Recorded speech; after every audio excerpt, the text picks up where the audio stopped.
When Renata alerted Hammer to her sister's situation, his first easy thought was to put a bullet in Chloe's head as a warning to both sides. He'd never warmed to his sister-in-law, and Jason was a waste of space. But Renata persuaded him that the smarter course of action was to use Kloe to pull the rug out from under the pigs. She'd make sure that Kloe was fed enough information to point the cops in the wrong direction, while alternative arrangements were made in a series of very secret meetings between Hammer and TJ.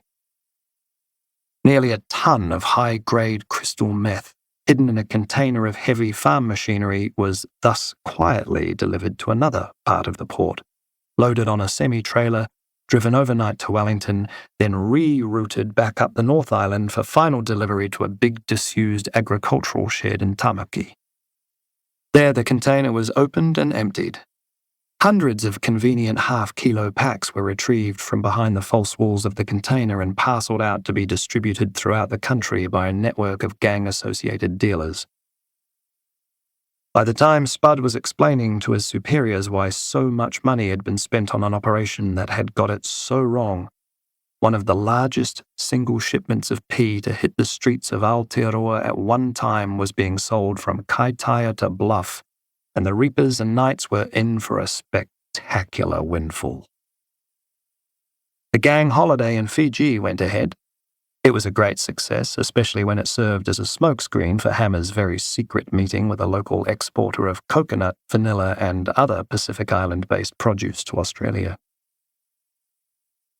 Long before that all went down, however, in fact, on the day of the Onehunga raid, Renata sat Kloe down and read her the riot act, let her know how close she'd come to seriously fucking herself up. Kloe was contrite. Kloe was a mess. Kloe pleaded for mercy and promised she'd never talk to anyone ever again. Renata was inclined to leave it there, but Hammer wasn't satisfied. The cops needed to be sent a clear message, one cop in particular. Renata was cautious. They'd be crossing a line. There'd be ramifications. But Hammer was seriously pissed off. In the end, Renata thought, fuck it. Yeah. That bitch cop had used Kloe and put her life in danger, and Kloe had to help if she wanted to live to see her kids grow up.